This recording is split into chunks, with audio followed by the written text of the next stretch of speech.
शाम भी America Iran जंग की लपेट में आ गया। ईरानी पासदारान का अल्तनफ में अमेरिका के स्पेशल ऑपरेशन कमांड सेंटर पर गैर मुतवक्के हमला, दावा किया। शहीद ईरानी फौजियों के खून का बदला लेते हुए बड़ी तादाद में अमेरिकी फौजियों को हलाक कर दिया।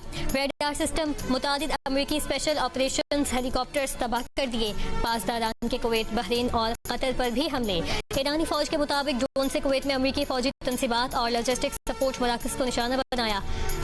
बहरीन के सखीर एयरबेस पर मौजूद अमेरिकी हेलीकॉप्टर्स और जासूस तैयारों को भी निशाना बनाने का दावा। ईरानी फौज का कहना है कि हर किस्म के दबाव और धमकी का मुकाबला करने के लिए मुकम्मल तौर पर तैयार हैं। कतरी वज़ारत दिफा का कहना है कि मुसल्लह अफवाज ने मुतादिद मिसाइल हमले नाकाम बना दिए। मलबा गिरने से एक बच्चा जख्मी हुआ।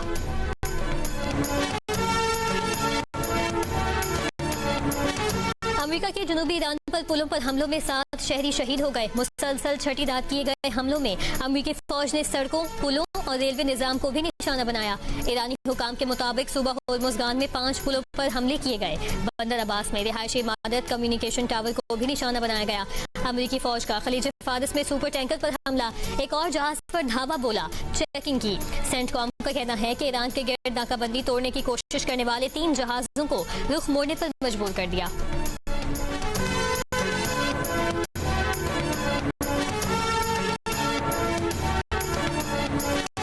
अमेरिकी सदर ट्रंप का चीन पर 2020 के अमेरिकी इंतखाबात के डेटा की सबसे बड़ी चोरी का इल्जाम। अमेरिकी कौम से खिताब में सदर ट्रंप ने कहा, चीन चाहता है ट्रंप सदारती इलेक्शन हार जाएं। नेशनल इंटेलिजेंस और FBI को मामले की तहकीकात का हुक्म दे दिया। सदर ट्रंप का अमेरिकी वोटिंग सिस्टम में कमजोरियों से मुतालिक खुफिया इंटेलिजेंस दस्तावेजात फौरी जारी करने का भी ऐलान। बोले, कांग्रेस को voter ID safe America act मंजूर करना चाहिए। दावा किया कि ईरान के मामले पर अमेरिका बड़ी कामयाबी हासिल कर रहा है। अमेरिकी अवाम को उसके नताइज बहुत जल्द नजर आएंगे।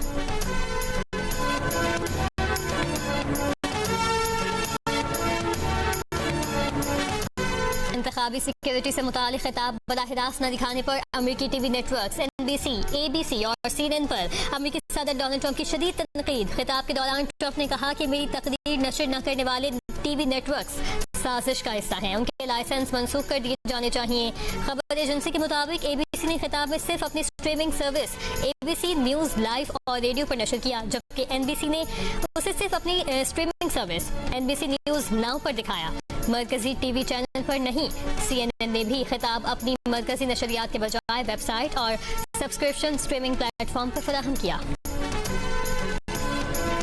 अमेरिका ईरान के साथ किए गए वादों से फिरेगा तो अमेरिकी सदर ट्रंप उसे जवाबदेह ठहराएंगे, लेकिन वो तेहरान के साथ सिफारतकारी के लिए हमेशा तैयार हैं। व्हाइट हाउस की प्रेस सेक्रेटरी कैरोलिन लेविट की सहाफियों से गुफ्तगू, कहा, ईरानियों ने सदर ट्रंप पर वाज़ेह किया है कि वो अब भी मुआहिदा चाहते हैं, उनसे बातचीत कर रहे हैं, लेकिन ईरान ने आबदाए होर्मुज़ में तिजारती बहरी जहाजों पर फायरिंग की तो खमियाजा भुगतेगा।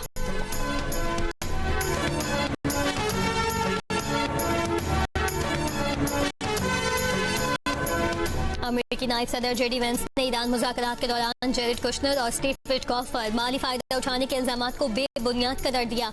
सोशल मीडिया बयान में वेंस का कहना है कि उन्हें ईरान की जानिब से ऐसा कोई पैगाम मौसूल नहीं हुआ और अगर ऐसा होता तब भी कुशनर और विटकॉफ का दिफा करते।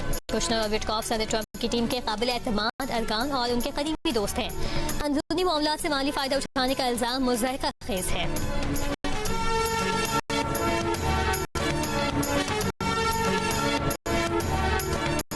नायब वज़ीर आज़म इसहाक डार की शंघाई में चीनी वज़ीर ख़ारिजा वांग यी से मुलाकात। दफ्तर ख़ारिजा के मुताबिक पाकिस्तान और चीन का CPEC 2.0 तिजारत सरमायाकारी में मज़ीद ताउन बढ़ाने पर इत्तफाक। पाकिस्तान और चीन का डिजिटल मईशत और मसनूई ज़हानत में ताउन मज़ीद बढ़ाने का फैसला। इसहाक डार और वांग यी ने खित्ते और आलमी सूरत हाल पर तबादला ख्याल किया।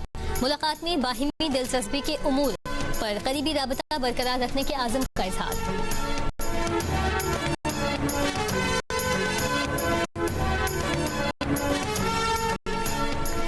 GSP के तहत पाकिस्तान 2024 में सबसे ज्यादा फायदा उठाने वाले 3 ममालिक में शामिल रहा। बांग्लादेश, भारत और पाकिस्तान ने इस स्कीम से सबसे ज्यादा तिजारती फवायद हासिल किए। यूरोपीय यूनियन की नई रिपोर्ट में पाकिस्तान की GSP प्लस कारकर्दगी पर तहफ़्फ़ुज़ात का भी इजहार। इंसानी हुकूक और आज़ादी इजहार की सूरत हाल पर शदीद तशवीश जाहिर करते हुए कहा कि पाकिस्तान ने बाज़ शोबों में पेशरफ जरूर की, ताहम इंसानी हुकूक, आज़ादी इजहार, जबरी गुमशुदगियों, अदालती आज़ादी और कानून की हुक्मरानी के बारे में संगीन खदशात बरकरार हैं। पाकिस्तान की पहली दो शिपमेंट से 2000 से ज्यादा इलेक्ट्रिक गाड़ियां कराची पहुंच गईं। तर्जुमान वजीर बहरी उमूर का कहना है MV grande Shanghai Karachi port के टर्मिनल पर लंगर अंदाज है। कराची पोर्ट पर पहली रो ईदी शिपमेंट बहरी तिजारत में अहम पेशरफ्त है। रो जहाजों से गाड़ियां बराह रास्त लोड और अनलोड की जाती हैं।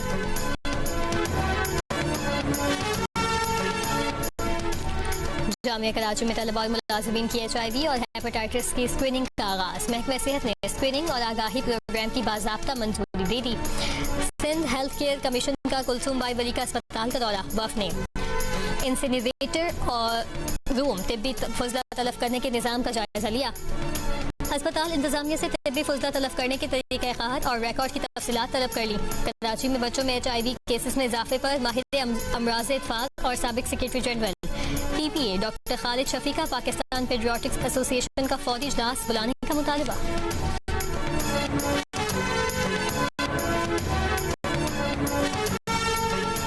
ज़ियारत दहशतगर्दी में शहीद पुलिस एहलकारों के लवाहिकीन का कोयटा और ज़ियारत में धरना 9वें रोज भी जारी। कोयटा की कोयला फाटक पर हुकूमत और धरना कमेटी के मुज़ाकरात नाकाम। रुकन धरना कमेटी असगर अचकज़ई ने कहा आज बलोचिस्तान भर में शटडाउन हड़ताल होगी। मुजाहिदीन का जुडिशल कमीशन बनाने का मुतालबा।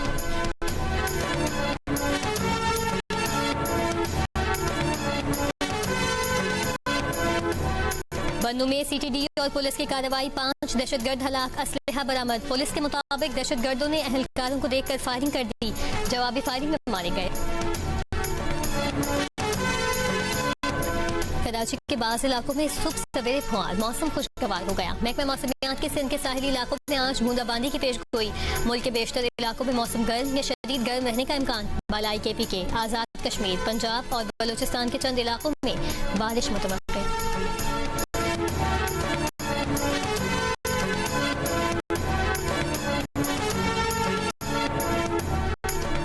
वेस्ट इंडीज से टेस्ट सीरीज की तैयारियों के लिए कौमी टेस्ट स्क्वाड का ट्रिनिडा एंड टोबागो में प्रैक्टिस सेशन। खिलाड़ियों ने बैटिंग और बॉलिंग की प्रैक्टिस की। नेक्स्ट सेशन से कबल खिलाड़ियों ने फील्डिंग ड्रिल्स में भी हिस्सा लिया। पाकिस्तान और वेस्ट इंडीज के दरमियान 2 टेस्ट मैचेस की सीरीज का पहला मैच 25 जुलाई से शुरू होगा।